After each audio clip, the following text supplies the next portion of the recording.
Everybody feeling spooky? Ready for Deeply some blood terrified. action?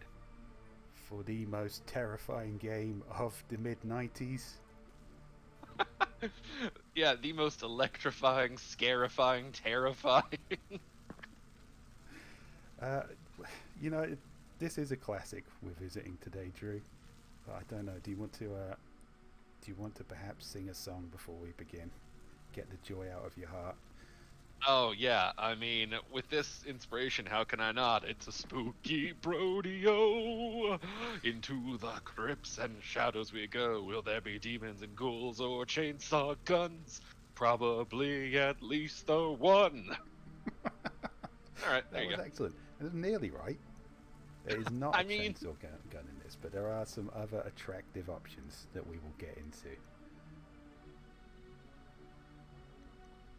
Well, the game we're playing today in our solo session this week. Are we still calling it the solo session? It sounds... Maybe we shouldn't call it single player June, something like that. single player. Some of it sounds a bit less masturbated. Like it's hard to avoid when you talk about video games, one person, and just the internet. yeah, it's inevitable. Nothing we can do about it. Yeah, we're playing Blood. The imaginatively named Blood. This is one of a triangle of games that were released on a similar system. Everyone's heard of Duke Nukem. Most people have heard of Shadow Warrior. Criminally, not enough people have heard of Blood, which took the same first-person shoot-'em up but made it really about rusty B-movie aesthetic. It's a very simple premise. You were part of a cult to a death god. The death god betrayed you, cast you into hell, but now you have risen from the dead with your pitchfork to start fucking some shit up. In true That is fashion. exactly the vibe I got from this. Yeah, makes total sense. Yeah, I love this game. It's like I wasn't a PC gamer at all. I had a PC for a very short amount of time, and when I did, Jedi Knight 2 and this was basically it. And I could have quite happily just played those games. So you see we've got a zombie with an axe there. You can pick up his heart for extra energy. Well, I mean, you gotta eat the hearts. Yeah. I mean, it's very literal about it. Not like some of the Zelda games. This game is packed full of movie references. Eric Draven there. I was gonna say, I know that one. Yeah. You have just called out of a grave for vengeance, so that's fitting. The thing I loved most about this game is it wasn't very high tech. You get some very low tech weaponry, and it was amazingly hard. I think I'm playing it on a pretty easy level at the minute. I mean, I hope I am, otherwise this is going to be a really frustrating stream for everyone. Yeah, hopefully everyone is prepared for the same level of excellence that was set by my absolute bullshit luck of last time. Yeah, you don't get like semi-automatic weapons. You start with a flare gun rather than a pistol. Oh my god! And you So spend they make you work for it. You spend a lot of time setting people on fire in this game, which is cool. Oh, that is a fun one. Well, as you are murdering folks, I'm going to crack open the Discord, which is associated with the Patreon of Authors and Dragons, which there's a link for in the description. And take one of our first Discord Ushin question, as you're, kind of showing us the ropes. So, Zach of All Trades asked, who would be your dream guest on this podcast? And I feel like we've taken this on A&D enough times that I say we have to keep it to Brodeo for this one. It's a little more restrained and specific.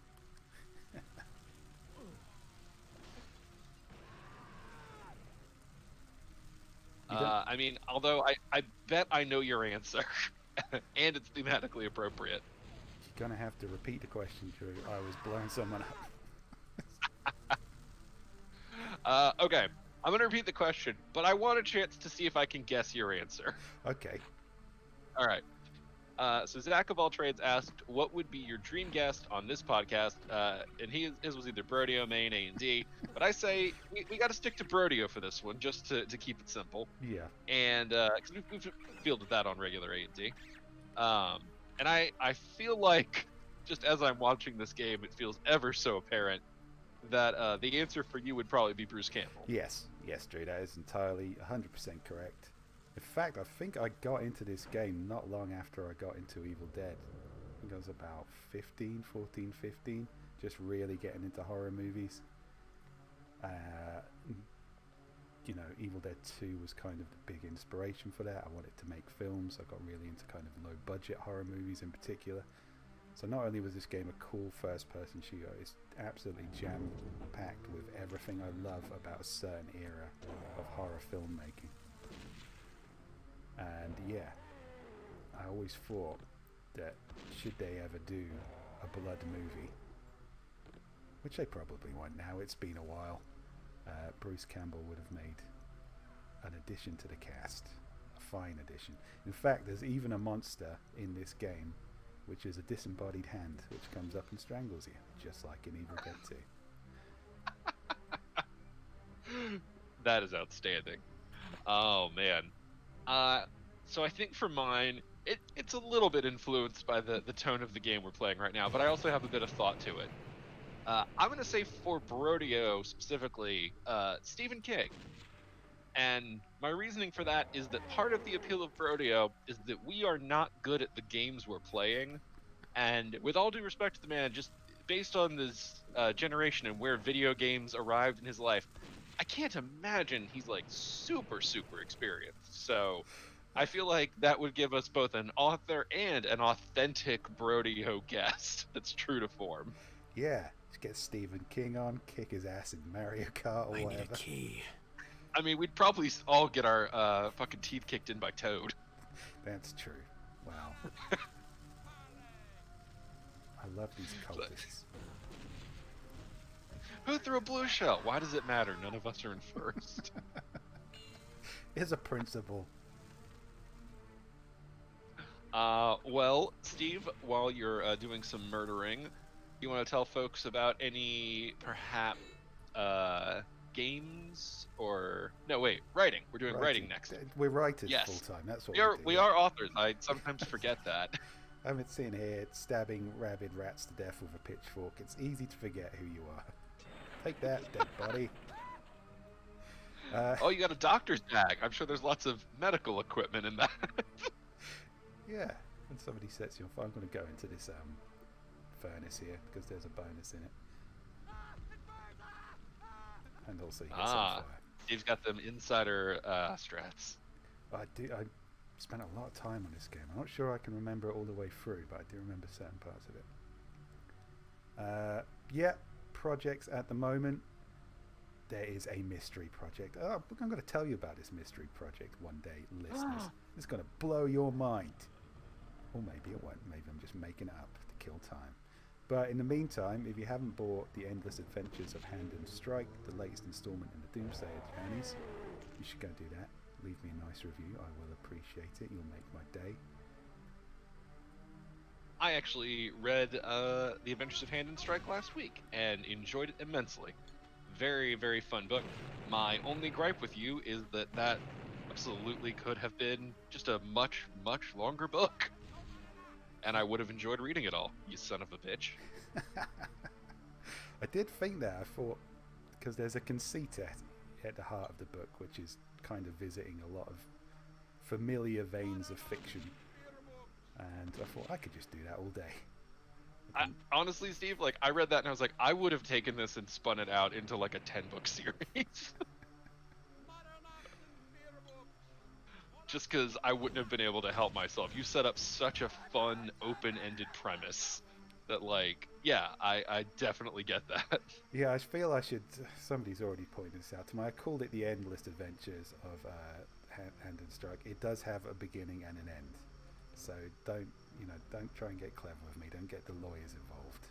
It is not an infinite book. Much as I wish it was. Eating. I love this game.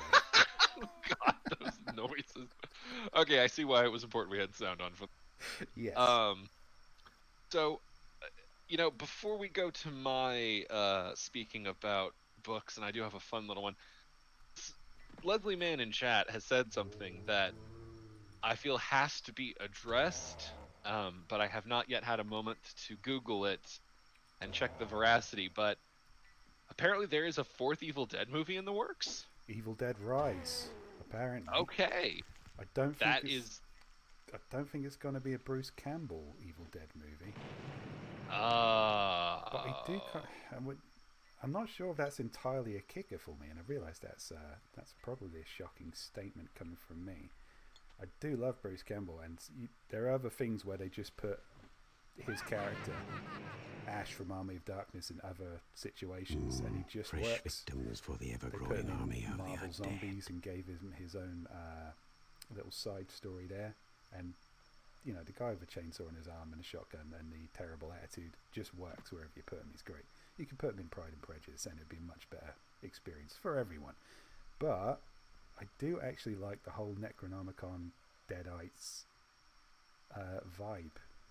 And, you know, if they're going to do a movie that doesn't have Bruce Campbell in it, I'd give it a chance. Well, now, they've done a Bruce Campbell. They did an Evil Dead without Bruce Campbell. They did the reboot of the first one a while. That's true. Although he did make a brief cameo in the credits. Yeah, the groovy at the end was one of the best parts. So I guess the next question then is, what did you think of the Evil Dead reboot? That was sort of, you know, as it's no Bruce Campbell, but still attempting to keep the vibe in the world. Yeah, I mean, I didn't mind it at all. I mean, there was the Ash versus the Army of Darkness series, and that was great.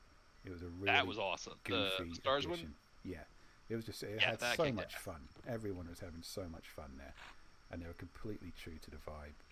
But you know, the Evil Dead movie reboot was made by Sam Raimi, and as much as I'm a Bruce Campbell fan, I'm also a Sam Raimi fan.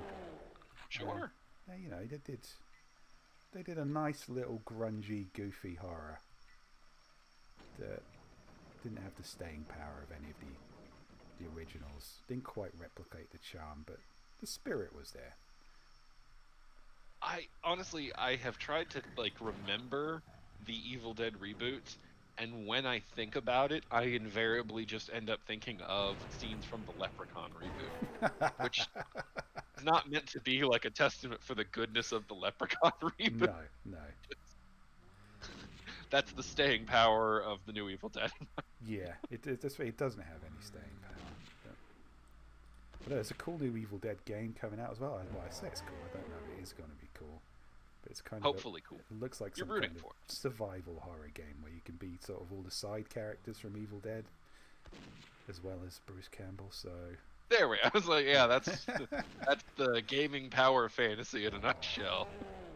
I want to be one of the people who dies in Evil Dead. I thought it was pretty cool. You know, it's like, oh, it's Bruce Campbell, and you know, if all these other people happen to die in an interesting way, that's all part of the entertainment. I guess actually that could be a fun mechanic if you did it as so you're just playing as a random person who is around Ash, and then whenever that character dies, you just transition to a different character that has slightly different abilities and When skills. that character inevitably dies.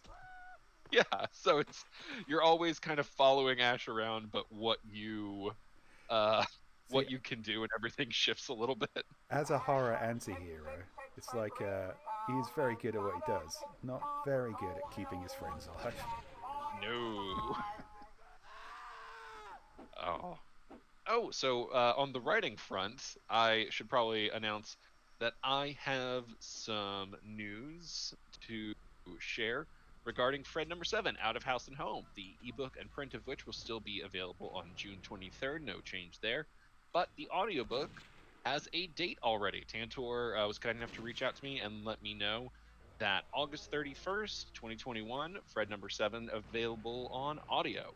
So, thank them very much. I appreciate it for the quick turnaround on that. That's a very fast one, because this is also not long by my standards, but long for a bit of one of the Fred books. It's kind of closer to Fred 6, which was very much an outlier. So Good news. Indeed, more books, more audiobooks, and of course Steve has his secret projects. Secret, mysterious projects beyond the fathoming of the mortal mind. Take it, please. One thing I loved about this game It's got excellent level design and atmosphere and these nice blunt weapons. And it was really hard. It's like, I'm not killing these guys in a minute because they're innocent. But when it's harder, you kind of have to kill them because you need to eat their hearts. And they're selfishly keeping them in their circulatory system. You were literally saying, I'm not killing these guys at the moment because I don't need to, and then you shot that dude in the throat. Well, I wanted to demonstrate how I was not killing them, but then I got confused. I pressed the wrong button. And also, I think I'm not sure if this is true, but it might be the first game where you can kick people's heads about. Hey. Okay, that does rule. There's a whole secret level dedicated to that, where it's a soccer pitch. I was gonna say there has to be a soccer mod for this somewhere. Yeah, it was a fun little multiplayer level there. Also, speaking of Bruce Campbell, speed loading a double barrel shotgun. There you go. This game got everything right. It's not the most satisfying shotgun in video game history. That still goes to Doom and the Super Shotgun. But it's up there. It's an effective shotgun, and that's really what you need. Yeah.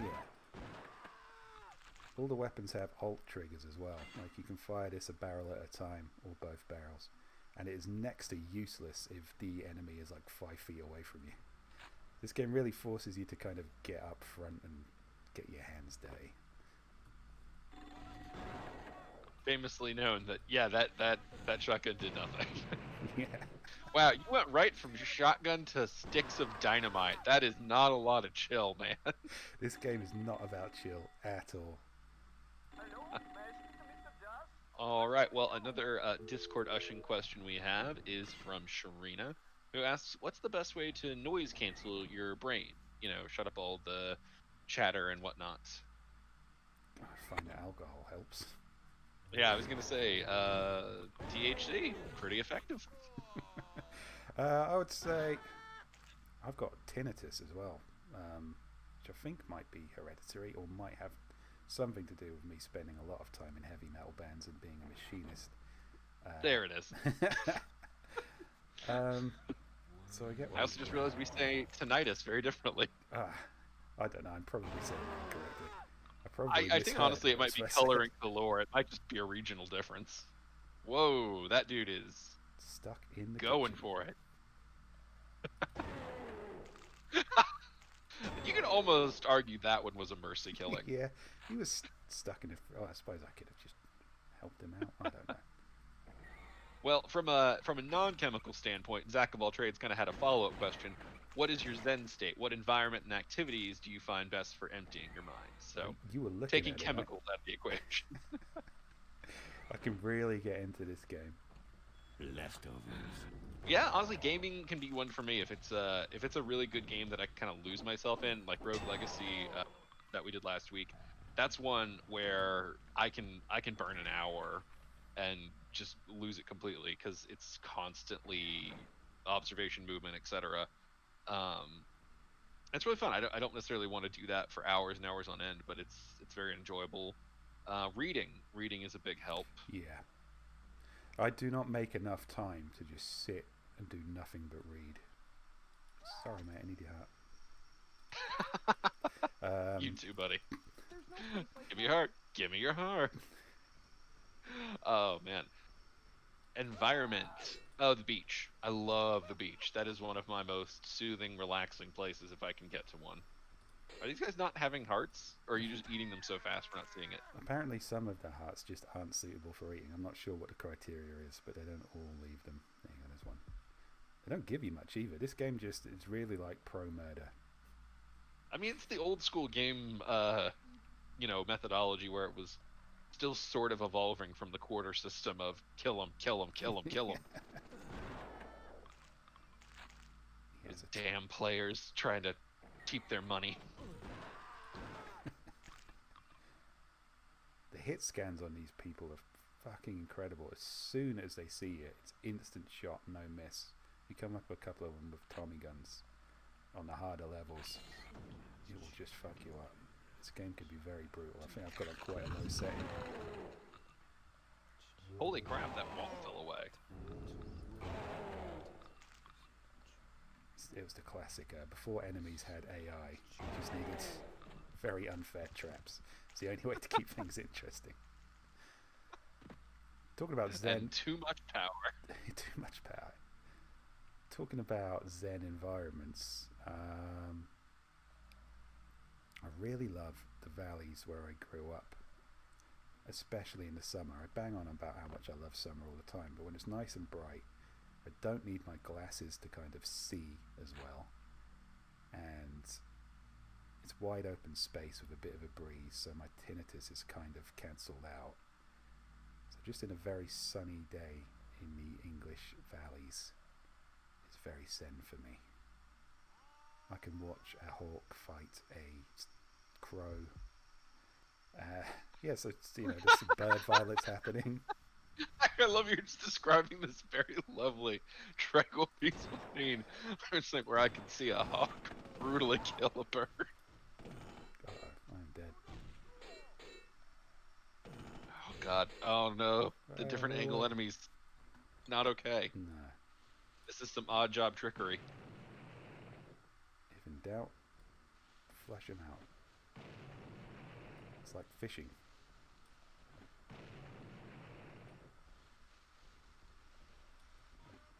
Come on, man.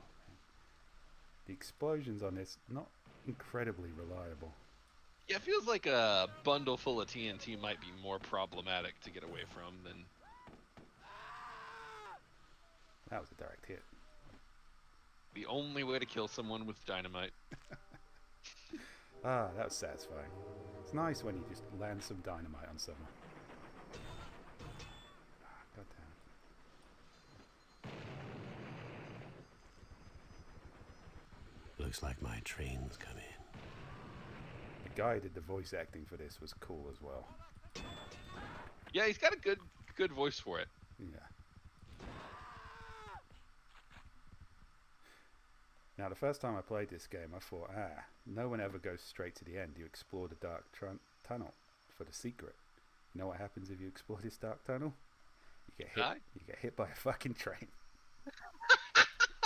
That's amazing. This game had a really healthy sense of humor. Oh, I like they knew your instincts and turned them against you. Yeah.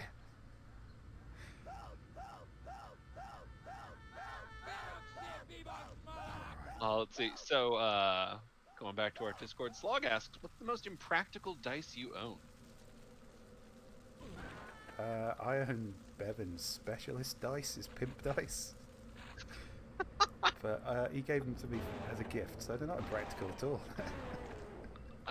They're very gaudy. I imagine I have more of the classic D&D playing dice hoarder collection because I started back when physical gaming was the required medium as opposed to the digital version that we're kind of mostly on now. Get off my locked. I guess in that case you could say the most impractical dice I own are some digital ones I got on some book bundle from Wizards of the Coast. But my actual answer is these odd ones. I honestly can't even remember where I got them, but I thought they were fun looking. So they're all D20s. It's a group of D20s, which is a 20-sided die. But inside each of them is a smaller, different die. Like I'm holding a D20, and inside of it is a D6. So in theory, it's your attack and damage in one roll. So like I just rolled a 13, and it's kind of showing 1, but that's why these are impractical, because a 20-sided die does not allow for every shape inside of it to nest at a rest or to fall in a resting position. So sometimes I rolled an 11 and a corner. I need a key. I think that means I win. Yeah. I need a key. So they're very fun. They're neat. They're not really. They don't work very well. It's a nice idea. Yeah, I liked the concept. I thought it was cool, and the concept is still kind of cool. Yeah, conceptually, it's one of those things that if you don't think about it too hard, it's cool. Had someone found a way to make that function in a more classic way, I think it would be a very fun little novelty. But I also don't think there's any way it would recoup the amount of investment it would take to make that work seamlessly. Yeah. I remember there's like 3 phrases these cultists say. It's a load of Latin gibberish. And then the other one is, it burns, it burns. Oh, God, it burns. Oh, good God. Yeah, there's other phrases as well, but they are just screaming. I have a family! Oh, this is what you get for joining a death cult. Death. Clues in the name. Yeah, I mean, they are sort of delivering on what was promised. You can't say there was any sort of bait and switch. Yeah. Oh, now you're suddenly against having your limbs blown off. Well, over in the YouTube, we had Robert Oropeza ask, what was the last horror movie that you watched, and was it scary enough that you needed to watch something cheery afterward? I can speak my last horror movie very easily. I watched Willy's Wonderland, the no. Nick Cage stuck in a robot pizza place horror movie. Oh, God. Oh, that was so disappointing. I watched that as well. I thought you got such a ridiculous concept here. You can really have some fun with it. They didn't. It was just a miserable experience for everyone, especially Nicolas Cage. I thought it might be fun for at the movies just because the action scenes were kind of fun. Like, the weird robot brutality, that part worked, I think. Yeah, the weird robots. I thought, actually, if they'd got someone like an ex-wrestler in to do that and put some proper moves on those robots, it would have been a bit better. Yeah, the Gorefest aspect was cool.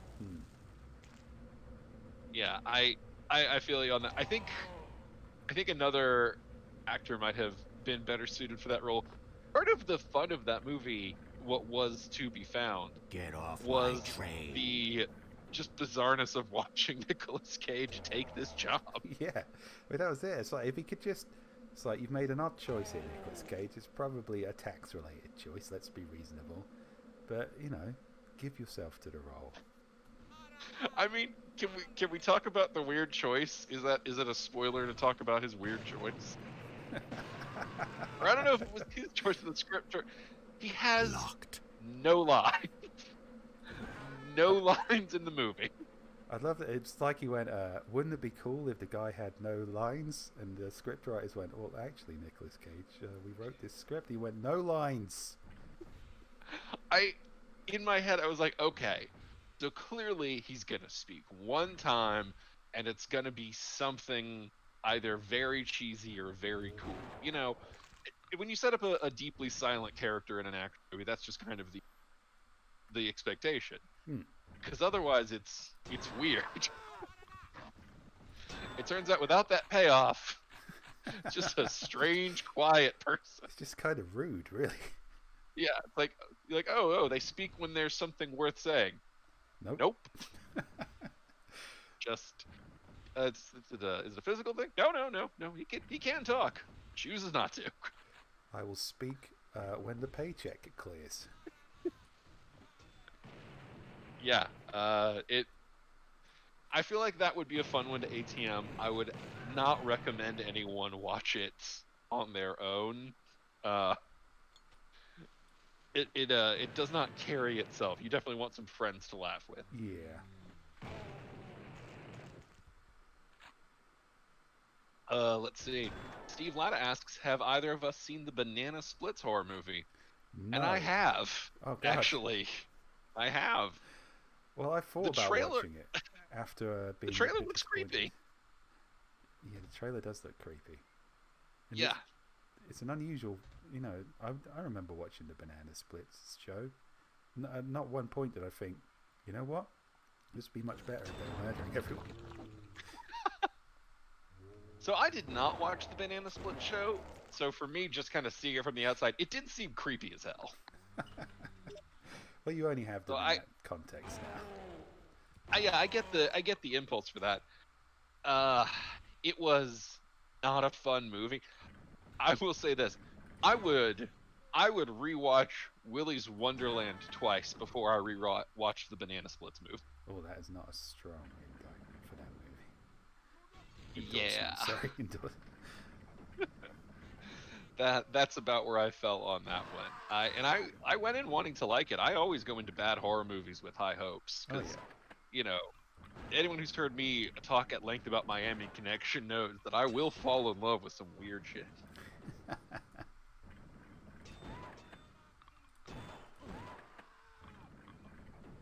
Well, let's see, Steve. What was your last horror movie? We talked about mine, which was the Willy's Wonderland, but hopefully that wasn't the most recent one you saw. No. Now, what did I watch?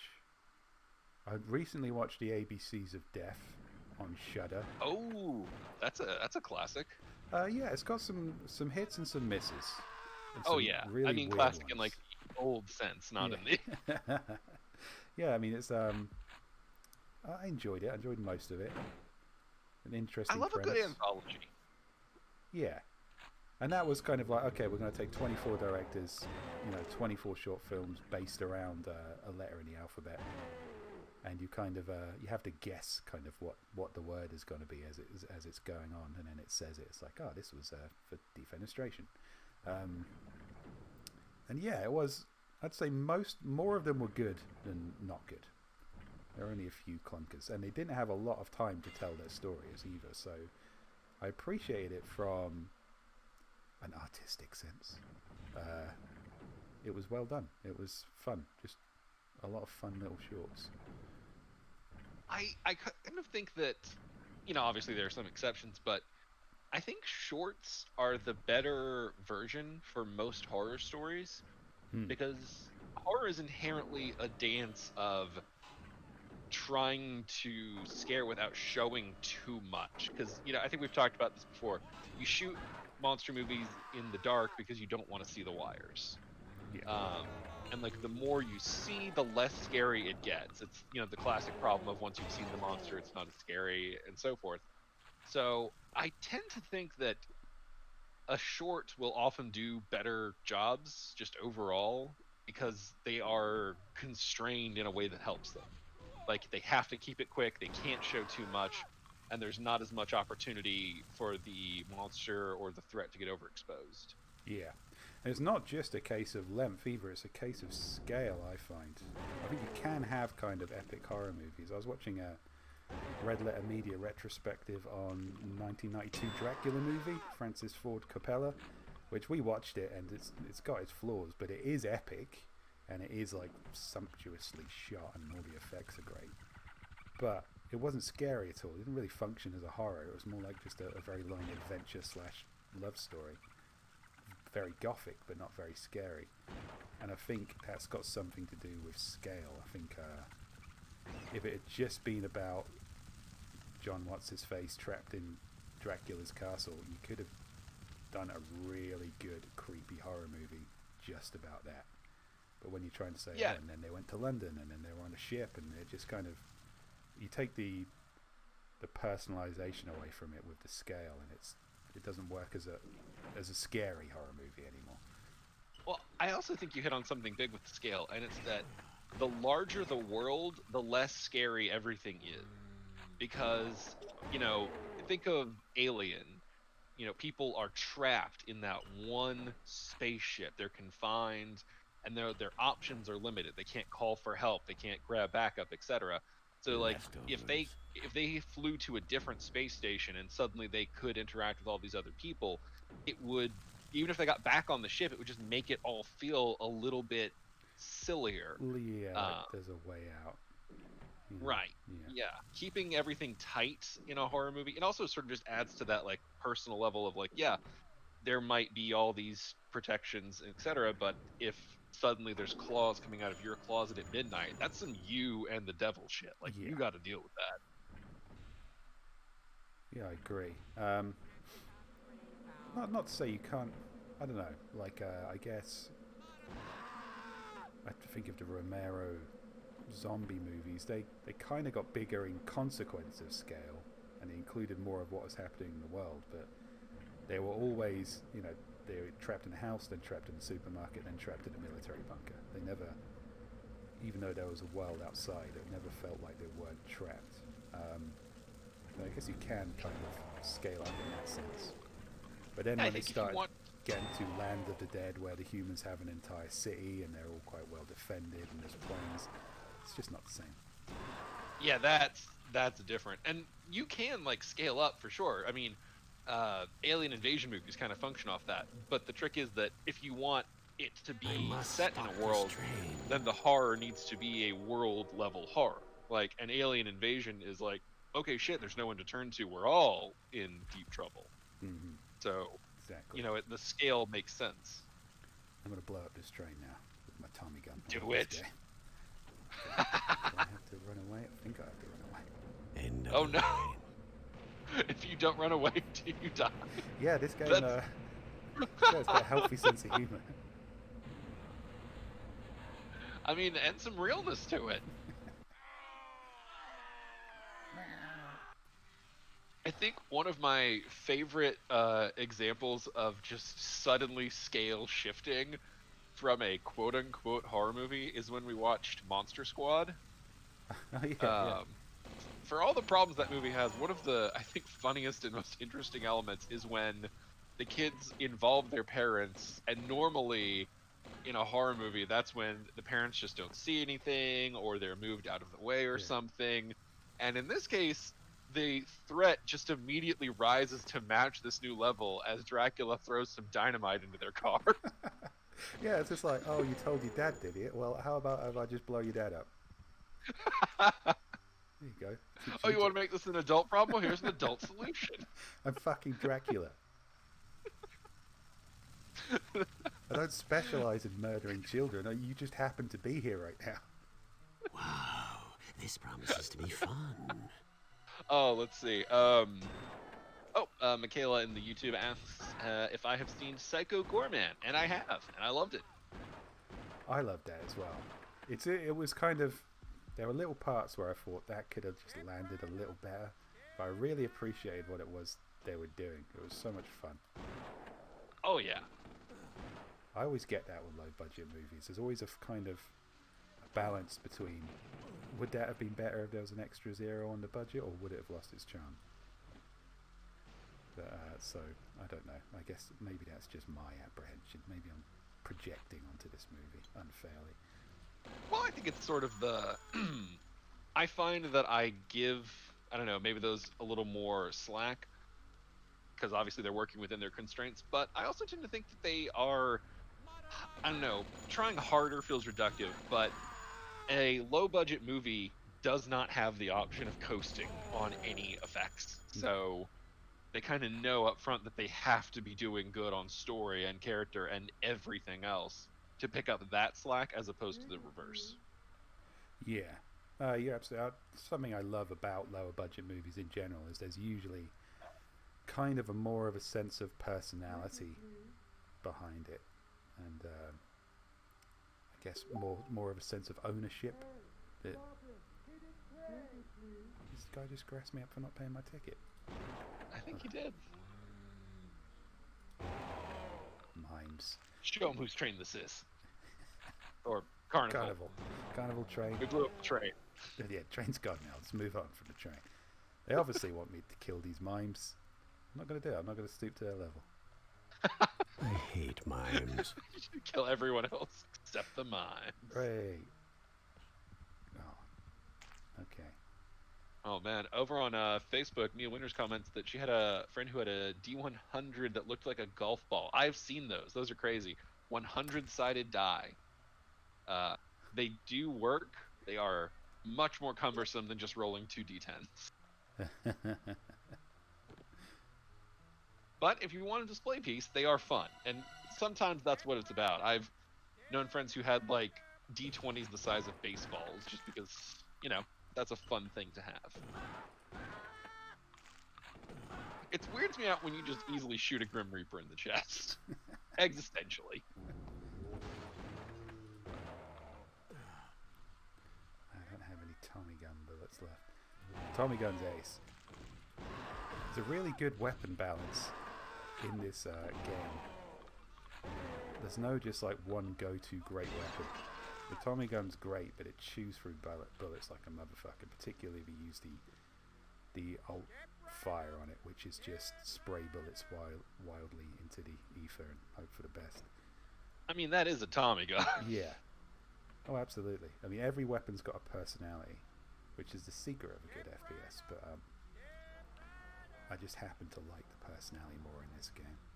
It's just more thematically satisfying. Let's see. Well, Steve Lotta asks if we have a favorite movie monster or one that actually creeps you out in general. I mentioned the Romero zombie films, and zombies did used to creep me out. I know they're like incredibly overdone now, but I don't know. The idea of just a relentless corpse shambling after you, and if it gets you, that's pretty much it. There we go. Speaking of great horror movie monsters, Bruce Campbell's right hand. I honestly would have taken that. If not for knowing about the choking, I definitely would have read that as a thing from Addams Family reference. He is saying, "I'll swallow your soul," so they knew what they were doing. They knew which one they were ripping off. They weren't going to destroy a beloved family classic by making the thing choke out Pugsley or whatever. I mean, if it was Wednesday's hand, it would kind of be appropriate. Yeah, that's true. Yeah. Although that would raise questions about how Wednesday's hand got there, so probably, yeah, best to avoid that one. Well, that's what fanfic's for, Drew. Well, speaking of terrifying stuff, I would say to name a movie monster, Bruce the Shark. Jaws. Jaws fucked me up, man. Oh yeah, I watched that way too young. Yeah, that one stays with me. I think part of my fear of the ocean is from that movie. Part of it is just pure being reasonable. Yeah. They're like, the sequel was like, just when you thought it was safe to go back in the ocean. So, no, it didn't. I never stopped thinking it was unsafe to be in the ocean. Understand what is out there? That is just a world in which we are not even near the top of the food chain. We are barely in the surface, man. We are a floating hors d'oeuvre. It's like if I go, to the I don't know, go skiing on a mountain or something, and a bear decides to run after me, I still have legs. I have the ability to ski. I have a shot. It might be a bad shot, but I've got a shot. Yeah. If something in the water decides to eat you, peace.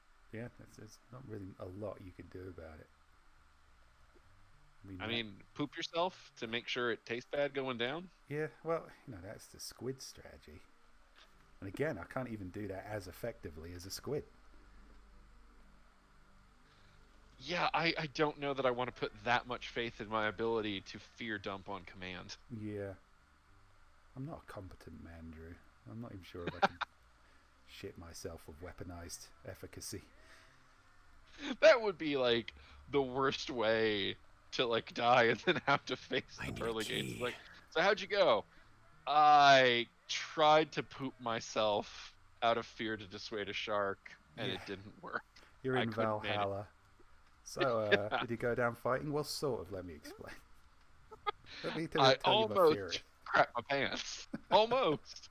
I had a turtle head out by the time I died. Yeah. I tried to crap myself. Didn't even really do that. I'll admit, I was too scared to shit myself properly. There's a special room for Valhalla. Oh, you guys, this is the patio, the door. Okay.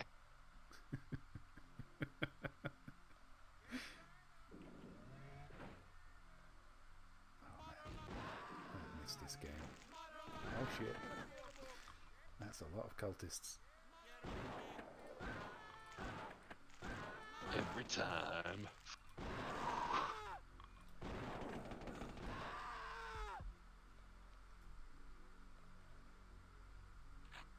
Oh man, that Tommy gun is cool as hell. Yeah, I'm glad I've got this on easy. Oh yeah. Not people know what they're tuning into Brodeo for. Yeah. If you want a speed run, go watch ADQ.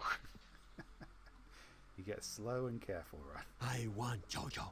I want Jojo. Jojo. Jojo. You never get to see Jojo the Idiot Circus Boy. It's a running joke, but he's not in the game.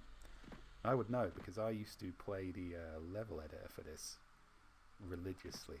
I used to make my own levels on this. My next question was going to be how one plays the level editor. Yeah. Well, I just fell into a bag of snakes there. I did. I played the game so much, I was just like, I'm just going to make my own level and hang out in it for a while. Whoop. Ta-da! But I also, this was back in the more fledgling days of the internet. Oh, did I just die of a broken angle? I did. Oh, crap. Sorry, I forgot about gravity. I mean, who among us hasn't? Yeah, I used to, when they were developing Blood 2, which might be one of the most disappointing games in history, I was in the forum while they were talking about it, the developers forum. Wow, this promises to be fun. And I think it was my first experience of being one of those annoying fanboys who tells them how the gun should go, or the game should go. But it turns out I was completely fucking totally right, and their second game was a piece of shit, and the wonderful legacy of Blood was ruined because of it. There was If only they'd listen to Teen Steve. Yeah, you just need to listen to a random 15-year-old boy on the internet. Although I did say to them, you should have a one-liner contest, and the person who wins gets their line said in the game. And that was a great idea, and they did it, but I didn't get a chance to enter it, so kind of a... Oh, what? What? I think I ran up a really high phone bill playing Jedi Knight, and I wasn't allowed to be on the net for a while. I thought you were going to say, since I had suggested it, it was like a conflict or something. No. Just, No. Just bad timing on my part. But, oh, that's such a 90s answer, Steve. yeah, I know. But, if my parents had just been a bit more understanding, maybe Blood 2 wouldn't have been such a piece of shit, and we'd be playing like Blood 6 by now. So, consider that. The fates. But yeah, Blood 2 was a real disappointment. It was kind of, I remember the discussions in it. It's like, oh, we're going to have they're going to be fully automatic weapons and a futuristic setting. It's like, did you play your own game? You ridiculous creds. But I think what really went wrong with it was just the finances pushing them for an early release. And the game was underbaked, to say the least, to the point of not being playable. I feel like that has ruined just so many. Yeah. That one was particularly painful for me, because I do love this game, and it had such a great sense of humour and personality, and some really wonderful level design. There's a level on this which is basically the hotel out of The Shining, and it's just fantastic. If you're a horror movie fan, it's a real treat.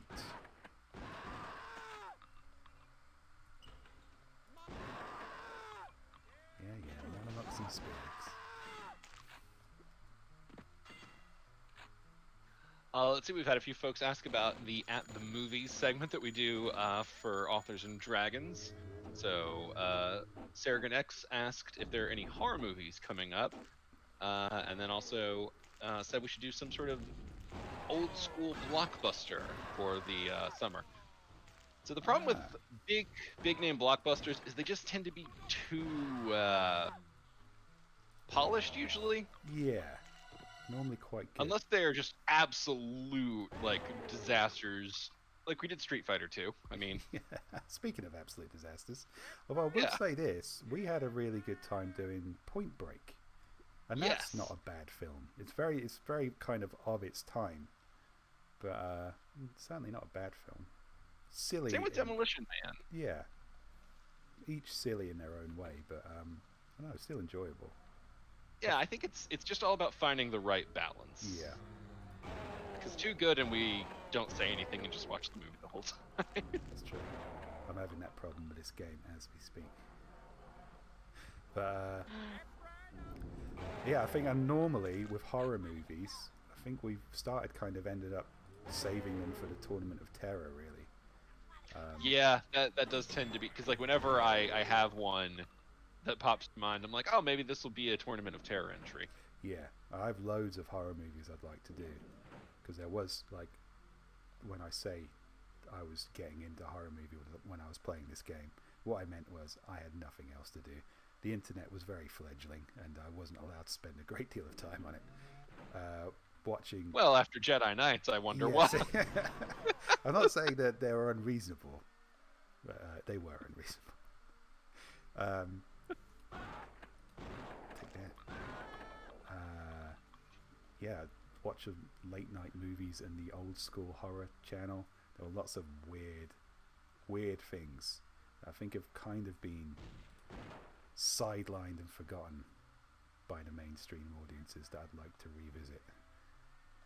I mean, at some point, I'm gonna throw another Leprechaun movie in Tournament of Terror. I hope y'all know I'm not doing just one of them. Well, they rebooted it, didn't they? Doesn't that They mean, did. Didn't we win? We ran. Is that Not how it really. works? It's not the same. I want Jojo. I want The Jojo. selling point of Jojo, Leprechaun was Jojo. always the Leprechaun. It was Warwick Davis. It was that charm. And the new one is doing a fine job, but it's, you know, as with Evil Dead 1, not to deride the effort that was put forth, but it is not necessarily able to capture the old magic. No. Although it was, what was it? I think. So the Leprechaun reboot, we watched it on Channel A&D, and the general consensus was it was weird, Whoa. since in the old ones, the Leprechaun was the only real Ta-da. good part. I mean, we did Leprechaun 3. It's rough. It's not Leprechaun 4, but it's rough. Yeah. Whereas with the reboot, the Leprechaun kind of bites, but all of the side characters are really Yeah. fun. Well, that's an ATM, so people can go see for themselves. It's a really competently done movie in many respects, except for the one huge key component that mattered, which is get the fucking Leprechaun right. Did we do that as an ATM? I thought Yeah. we'd done that as a channel. No, We've it's done an this for ATM. so long. Yeah. It all blurs together. All these Leprechaun movies blur together. I mean, at some point we have to watch one of the Leprechaun the Hood movies. Yeah, oh, it was inevitable. I He smokes suppose. weed with iced tea.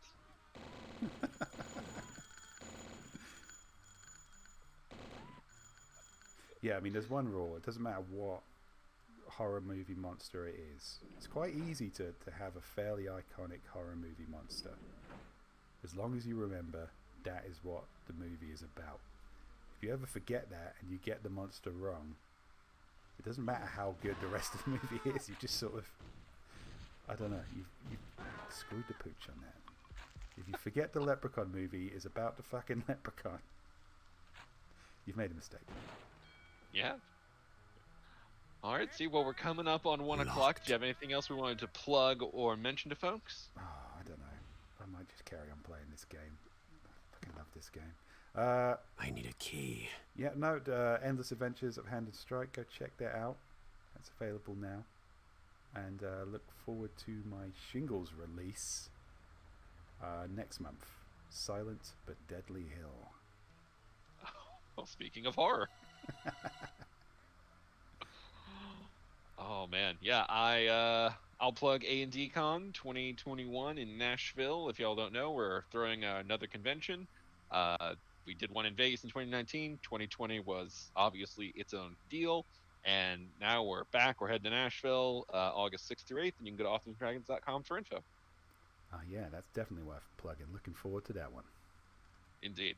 All right, folks.